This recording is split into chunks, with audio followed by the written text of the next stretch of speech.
This is Histories and Mysteries Uncovered. I'm Ashley.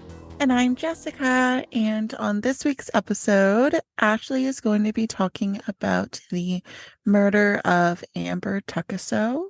And I will be talking about the horrible, so sorry. The Wesson family murders. Never heard of it, but you told me it was awful. It's awful. And honestly, there's not a lot on it considering how horrible it is. Yeah. But a huge warning for my story. I'm just gonna put it out there now. Yeah. It involves children dying. Oh. Death of wee babies, which is horrible. And it also includes incest. Ooh. And it's a cult. If I can make it through Game of Thrones, I can make it through this incest. It's horrible. I'm sorry. I'm sorry. She texted me that today and I said, why are you the way that you are? When I do true crime, I do true crime. Cream with you. True cream. Ugh. When I do true crime, it's awful. I'm so sorry, everyone. So buckle up. And if you guys haven't already, we posted our contest on our social media. So please go and check it out and enter to win a couple of really awesome prizes that we have. And also join our Patreon. We have one bonus episode that we already dropped and a second one that will be dropping at the end of this month, where Jessica and I go over some Reddit Am I the Asshole posts. They were awful. They were so bad. Like, they were a lot to unpack. Yes, they were. So it wasn't just us reading those stories. We analyzed them. We broke them down. Yes. Yes. And there was a lot to unpack. There was. So my story, well, I didn't want to call you out either, but her name's Amber Tuccaro. But oh, shish kebab. Okay. Shish kebab. That's okay. I told you real quick in passing at the very beginning, and then you had to remember. So I can't swear at work because I work in admin. Yeah. And so whenever I want to say shit, I turn it into shish kebab. Like on The Good Place when she had to say fork instead of fuck. Yeah. Oh, that's great. So my story is really sad. And I will tell you right now, it is still unsolved. But the more airtime Amber's story can get, the better. So I got my sources from the Hue and Cry, CBC, and Edmonton Journal.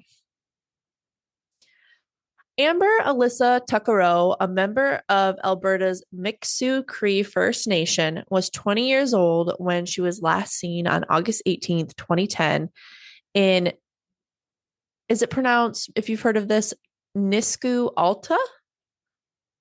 I don't know. Okay, well, it's a place in Canada. How do you not know all places in Canada? Because it's Western. I haven't been west of Ontario. I have been east of Ontario, but I have not been west of Ontario. Oh. So I've never been to Saskatchewan, Alberta, Manitoba, British Columbia. Oh. Yeah. That's a lot of them. I've been to Ontario, obviously, because I live here. Quebec, Nova Scotia, New Brunswick. That's about it. Oh, okay. Yeah. Well, this one was further than that. Clearly. At the time, Amber lived with her mother, Tootsie, and Amber had a son named Jacob, and they all lived together.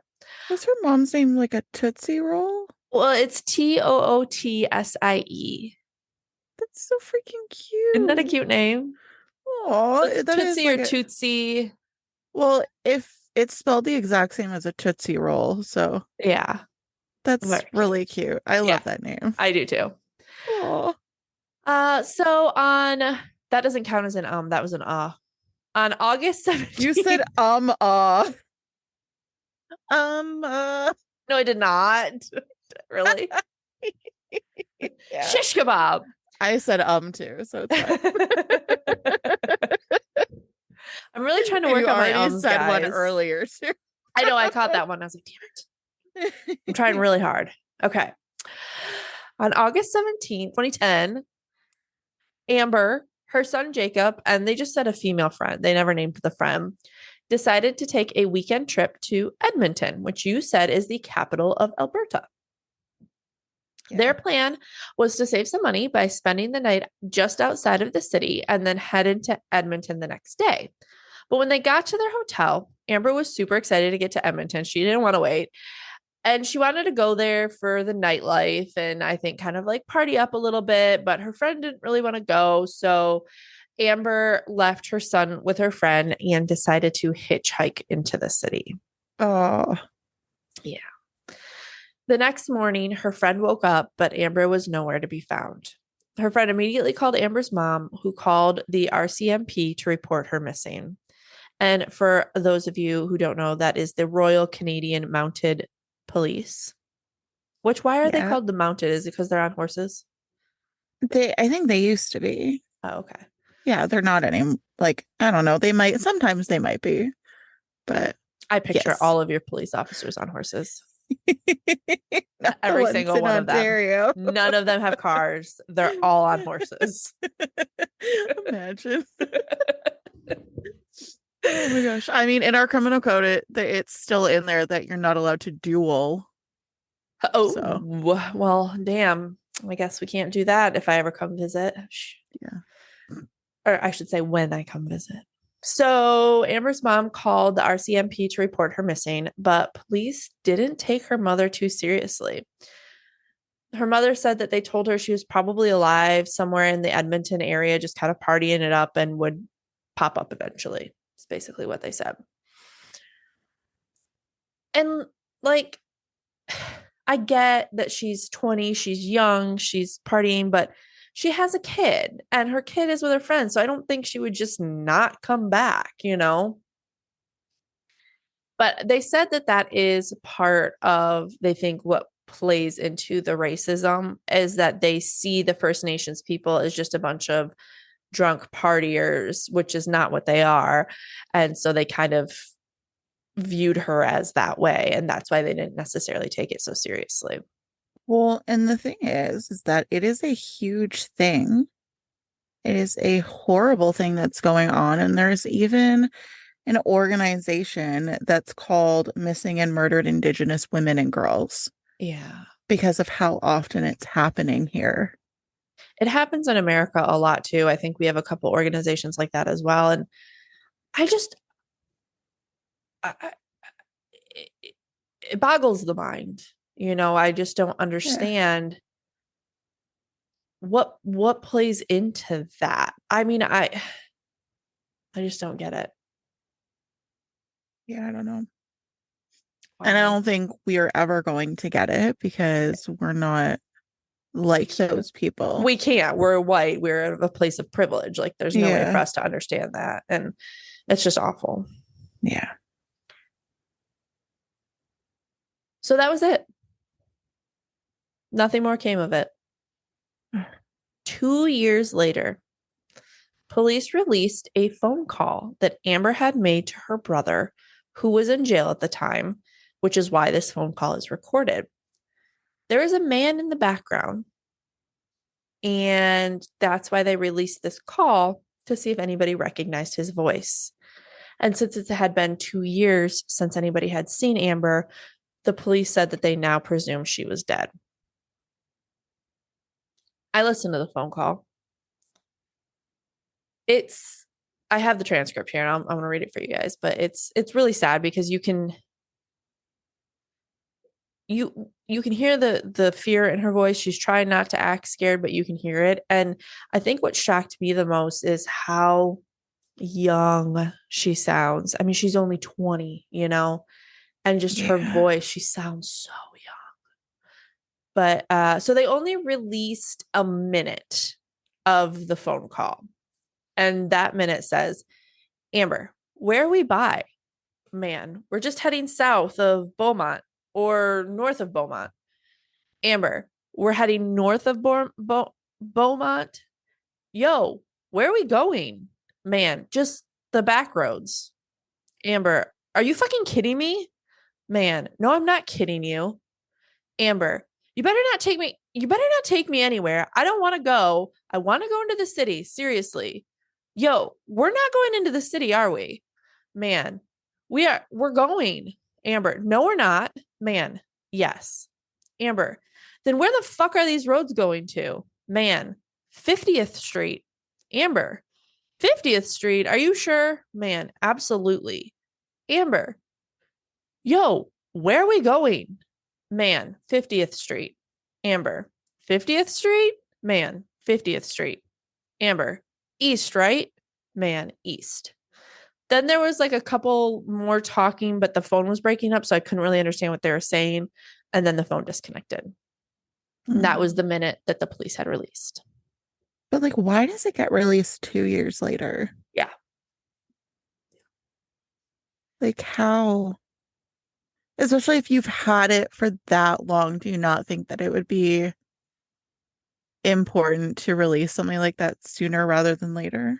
Well, what I'm thinking is they didn't even look into it. Like they didn't even look into the recorded phone. They didn't even know there was a recorded phone call because they didn't look into the case at all. And then someone down the line started looking into it, or her brother said, yeah, I just talked to her. And then they looked at the phone call. You know what I mean? Yeah. So the RCMP believed that the man took her southeast along rural roads instead of into the city, took her into the country. Sadly, on September 1st, 2012, the RCMP suspicions were confirmed. Horseback riders found partial skeletal remains on a farmer's field near Leduc County, and they did confirm that the remains were Amber. She was found just south of her motel. They also found out, excuse me, chills, that the phone call was 17 minutes, which is the exact amount of time it took to go from her motel to where her body was found. Ew. So when that phone call disconnected, she was basically murdered right away after that. Wow. That's horrible. After the police released the 1 minute clip of the phone call, two women came forward saying they knew the voice of the man who was on the phone call. One Oh, said, quote, I know that voice. I've ridden with that voice before on several occasions. There's no doubt in my mind that it's his voice. But our CMP said they looked into that man, the woman named, and said that he has been ruled out as a person of interest. And so because of that, they worse. didn't release his name. Ugh. And unfortunately, that's it. There's no other evidence, no other suspects, nothing. In 2014, Amber's family filed a complaint against the RCMP for the handling of the case.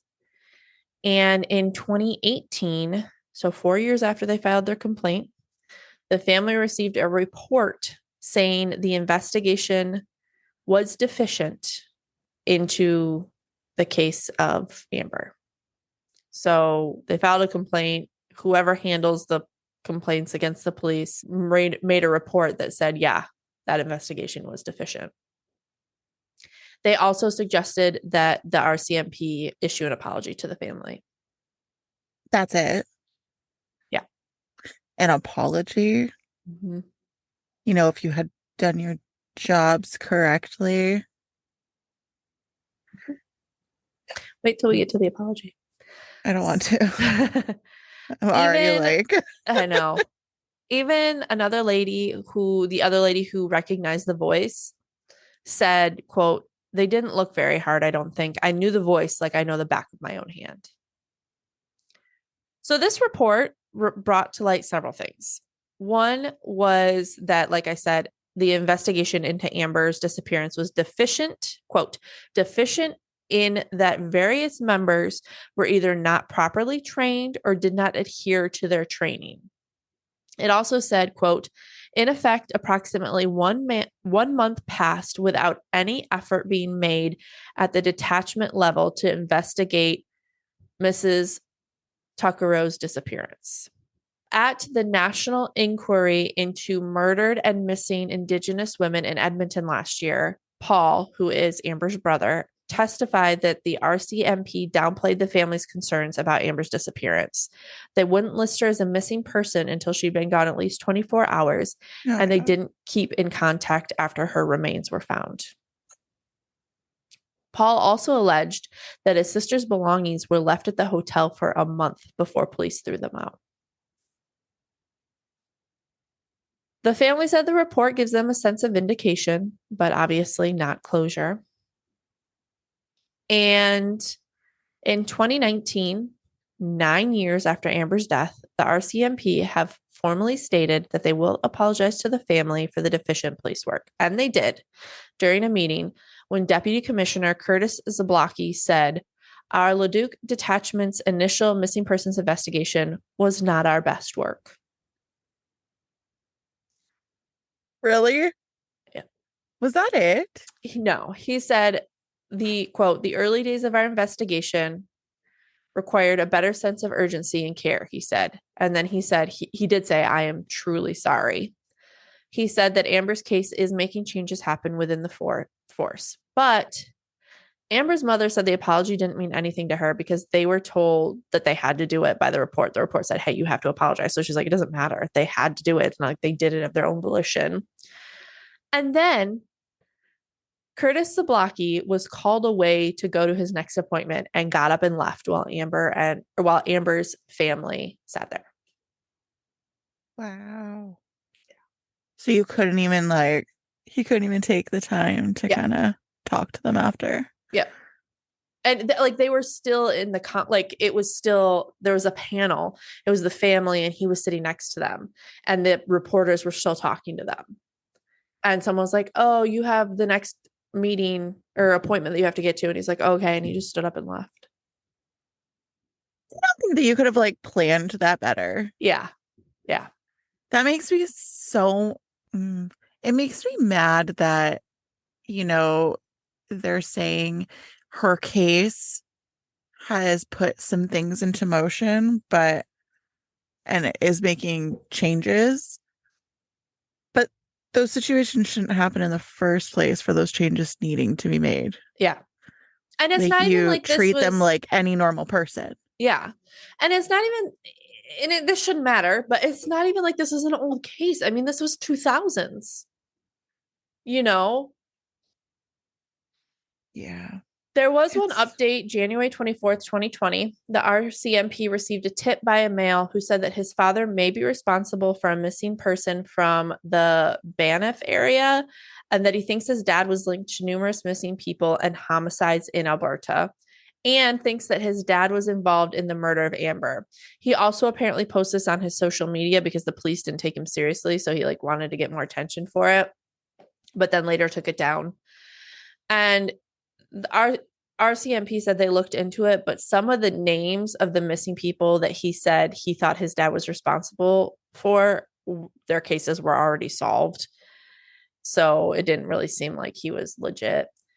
And it said, quote, the RCMP continues to seek information on the Amber Tuccaro case, but caution that erroneous information can have negative effects on the investigation and to the well-being of the family. And I wanted to end this with a quote from her mom. And she says, I'm 56 years old now and raising a little boy that is so full of energy. He drives me crazy, but at the same time, he's my sanity. I mean, he's all that I have left of my baby. Just the way he looks at me sometimes and the way he stands like his mommy, The way he says words, he says them in the way that Amber used to. Like Amber had a witty attitude, and that's what Jacob has. She said between sobs.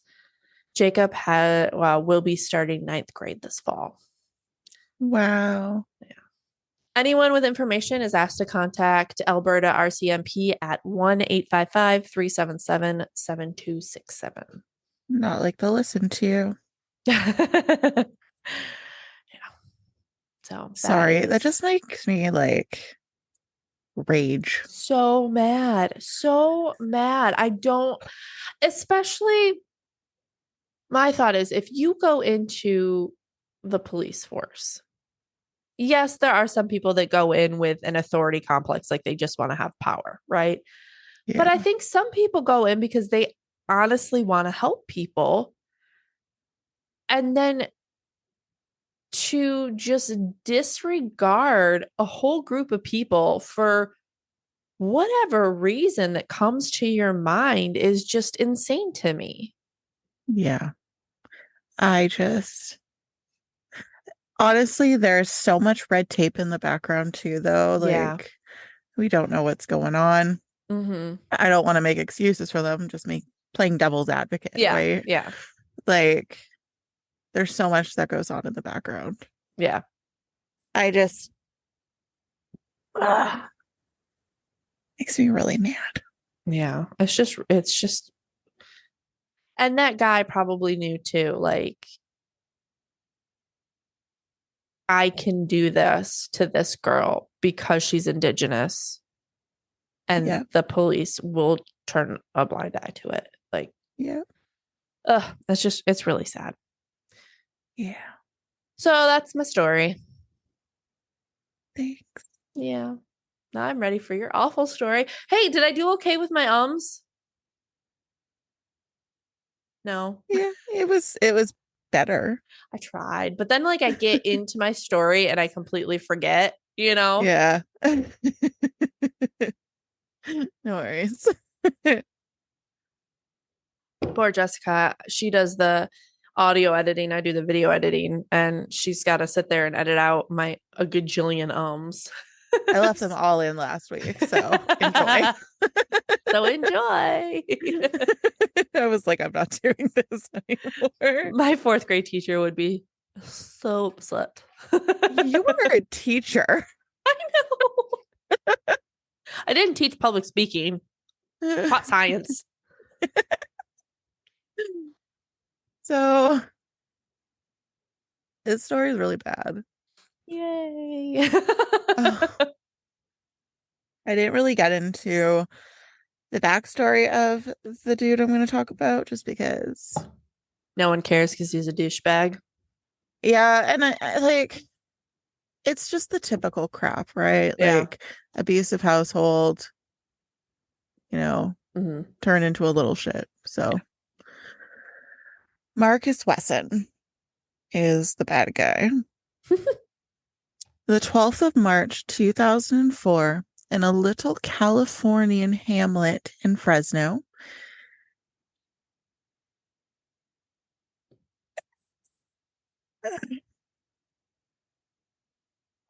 I'm sorry. Hello? Buffering. Oh my God. There was an extra word, and I'm like, the sentence makes no sense. You just stalled out. Oh my God. Okay. Hey, you got that dress here. I did. Oh, Yeah. very nice. Okay. Sorry. I'm going to start over now. Okay. The 12th of March, 2004, a little Californian hamlet in Fresno experienced a life-altering day. In the front yard, What's a hamlet? it's just like a little grove. Oh, okay. Just a little thing. a little village. Okay. In the front yard of a modest house, two women were shouting wildly alongside their friends and family. They wanted their children returned to them. Oh, God. A gigantic man standing at almost 6 feet tall with graying dreadlocks made an effort to soothe the two worried mothers. After seeing the disturbance outside, the neighbors dialed 911. When the police arrived, they thought the custody dispute was going to be a fairly typical one. But the man walked back into his home and he locked the front door. He was pleaded with to open the door and speak to an officer. Everyone at the moment then heard the first gunshot. No. A string of gunfire pierced the air within minutes. The home was surrounded by police, and Marcus Wesson, covered in blood, walked calmly out into the bright sunlight. Shoot him. Just shoot As him right he then. was led into a set of handcuffs, he was unsettlingly quiet. Sorry. It's a hard word.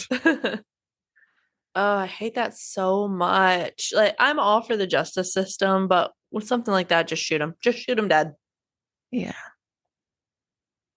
9 victims were found stacked in the back bedroom of the home, 7 of which were under the age of 12. Oh, The other 2 victims were Elizabeth Wesson, 17, and Sabrina Wesson, 25. so they were all young. Yeah. Sofina Solorio and Ruby Oritz were the mothers who fervently pleaded for their children on that terrible day. Marcus Wesson was the elderly man with dreadlocks, and those distraught mothers were his nieces. Oh, gosh.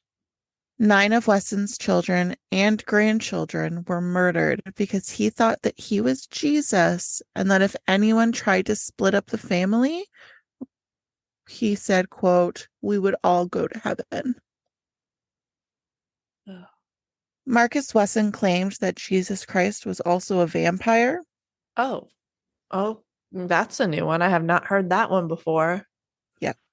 He believed that both Jesus and vampires possessed the key to everlasting life. I mean, he's not wrong in that aspect. Yeah. And in his own personal self-made Bible, oh my God, he stated that drinking blood was the key to immortality. Oh my God.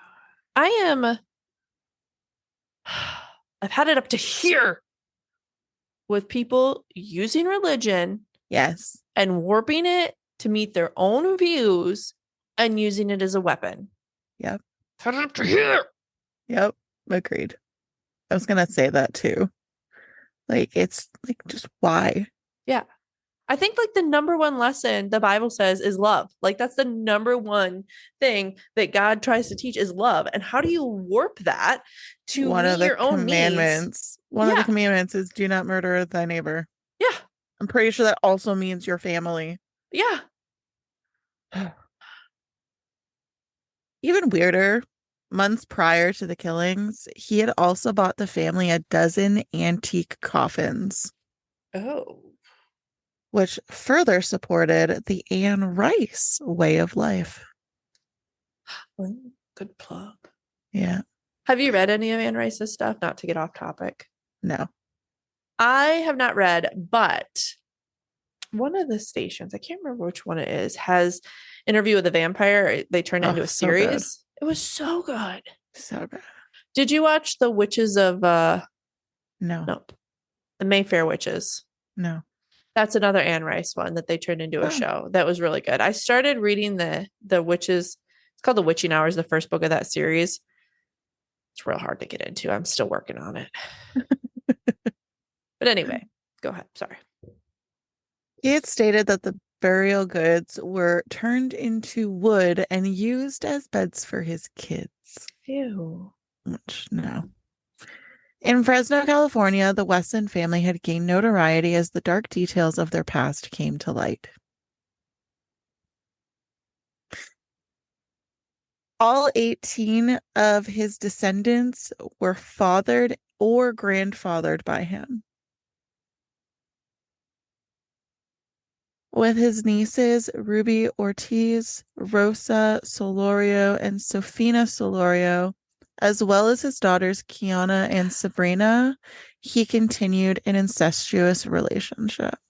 His daughters. Yeah. Oh my God. Wesson also secretly wed 3 of his nieces and 2 of his daughters, giving birth to a large family through his child wives. Oh. Ruby Ortiz, one of his nieces, claimed that Marcus started harassing her when she was just 8 years old. Oh my God. Wesson had informed her that the sexual assault was a father's way to show affection to his daughter. Poor kid. Yeah. When Ortiz was 13 years old, Wesson told her that she was old enough to get married and that God wants man to have more than one wife. I mean, you do you, boo-boo, but with adults, come on. Yeah. Additionally, he emphasized that God's people are disappearing. We must safeguard God's children. For the Lord, we must have more children. And as a result, Ortiz and Wesson had a baby boy they called Avy. Wesson had also been a very ardent admirer of the branch Davidian. Yeah, Branch Davidians. Thank you. Oh, you're welcome. Leader David Koresh. Yeah, he's not a good guy. No. After a 51-day federal agent siege in 1993, Koresh and over 80 of his followers perished in a fire at their Waco, Texas compound, which Ashley spoke about a couple of years ago. Yeah. Wesson explained to his kids that this is how the world is assaulting God's people as they watched news reports of the siege on television. This man and I are identical, he said. He is bearing offspring in the Lord's name. Having children for the Lord is what we should be doing. But Rosa Solorio and Kiani Wesson, Marcus Wesson's daughters / nieces, stated that the women in the home were content. They had stated that anything that occurred in the home was decided upon and discussed. It was entirely deliberate. But brainwashed, you know. Exactly, right? Grooming. Yeah. Yeah, because I mean, if he started when you're 8 years old, that's all you know. Yeah. Our family was democratic. Never was there any forced sexual activity or rape. It was all rape, but yeah. Yes. Poor things. When questioned by the father of their children, the females had admitted that they had conceived via artificial insemination. Oh. Which I don't understand. Were they lying? Maybe. Marcus Wesson's history of sexual abuse of his daughters and nieces did not start with them, though. Oh. It all started when he first encountered Elizabeth Wesson, his legal wife, when he was just 8 years old. And then he married her when she was 15. So he met her when they were 8. When he was 8. I don't know if like he was 8 or she was 8. I think they were kind of like both. Okay. Yeah. They were both very young. Gotcha. In an interview, Elizabeth claimed that Wesson informed her, I belonged to him and that I was already his wife. And she continued by describing her early friendship with Wesson. She basically said that he was able to convince her that she was special and that the Lord had chose her to be his wife. Elizabeth became pregnant by the time she was 14. Oh, God. And by the time she was 26 years old, she had already given birth to 11 children. Oh, my God. Can you imagine having 11 children? No. Wesson's sons, who asserted that their father had raised them as Seventh-day Adventists, and that he's the best dad we could ever have, had a very different experience than his daughters. Yeah. One son, Serafino Wesson, said he couldn't believe his father was the murderer because he seems incredibly threatening. I can't believe he did it, though. He's such a lovely man. Which, like, it doesn't make any sense. Like, how can he appear so threatening, but he's also like a gentle, kind man? Maybe he was trying to say that like he looks threatening, but he's really not. Like maybe that's what he was trying to say. Maybe, yeah. Yeah. Since it was frowned upon for male and female to interact, the Wesson sons were raised apart from their sisters. So they really had no idea what was going on. Yeah. The Wesson family's male offspring were thus largely ignorant of the bizarre interactions between their father and their sisters. He even kept the daughters away from their own mothers. Oh God. He controlled what they ate, what they wore, and who they spoke to. They were beaten if they had an extra like tablespoon of peanut butter, if they girls were seen speaking to another guy. So it was just all bad. All were brutally beaten, despite being taught that the only place they could feel secure was at home. So that's a huge mental Ugh, complex. yeah, poor things. And if the child moved or made any noise during those beatings, which he used basically like whatever he could find, tree branches, he ripped wires out of the wall, used those. And if they made any noise or moved, then it would go longer. Ugh. Marcus Wesson was going to move the entire family to Washington State when Sofina Solorio and Ruby Ortiz arrived at the Wesson family home on that fateful day to knock on the door. Sofina and Ruby hurried to ask for custody of their sons out of worry that they would lose all touch with them. They insisted that Wesson had given his word that he would treat their sons with respect when they left them in his care, but instead, a burst of gunshots destroyed their entire future. Ugh. And the victims in order were Sabrina, 25, Lise, 17, Elabelle, 8, Oh, I love that Avi, name. isn't it pretty? It's so pretty. Avi, 7, Jonathan, 7, Ethan, 4, Sedona, 2, Marshy, 2, and Java, 1. Oh my gosh. Horrible. Poor Could you even babies. imagine? No, poor. Can you imagine like the police officers that walked into that scene?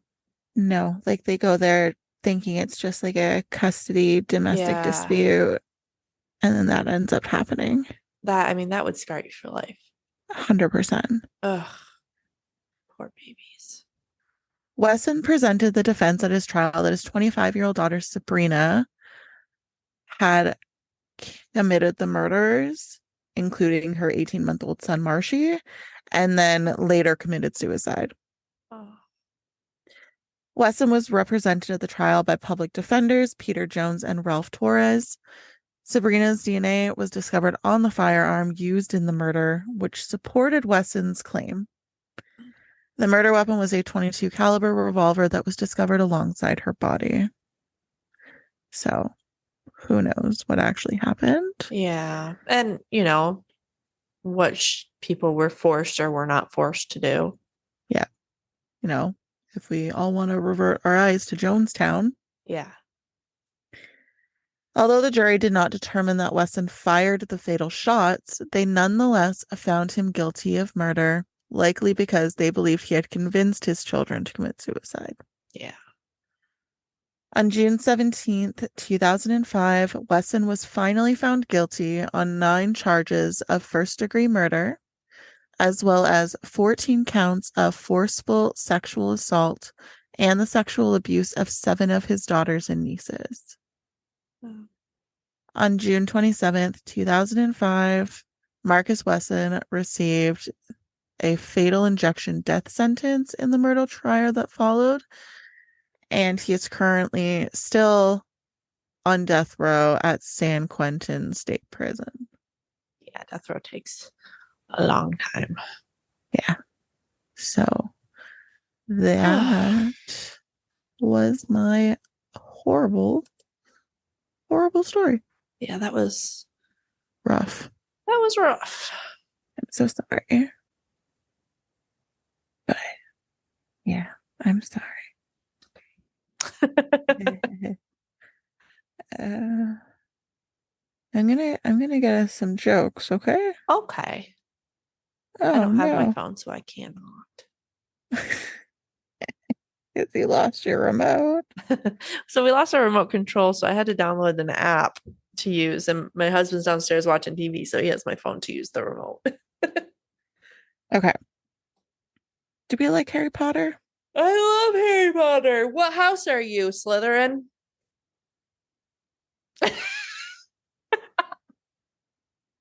Dare you? You're Gryffindor, aren't you? How dare you? Um, yes, my heart belongs to Hufflepuff, but every single test I take puts me in Gryffindor. What do you think I am? You're obviously a Hufflepuff, you Obviously. donkey. Okay. You donkey. The honky. Why doesn't Snape teach herbology? Why? Because his lily died. It's what? Because his lily died. Oh, no. The only thing I can ever think of with Snape is the Snape, Snape, Snape. Severus Snape. Snape. Dumbledore. Ron Weasley. Ron, Ron, Ron Weasley. Harry Potter, Harry Potter, Harry Potter, Harry Potter. Oh yeah, Harry Potter, Harry Potter. So good. Good classic TikTok. Oh, it was wonderful. What? What? Is that where you've seen it? Is TikTok? Yeah, where'd you see it? When I was in the 9th grade on YouTube.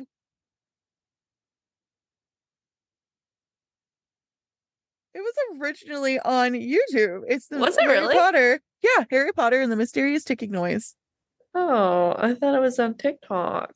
Oh my God. Well, it probably is on TikTok, but originally. Oh, this is a good one for you, Ashley. So I'm just not cool. What?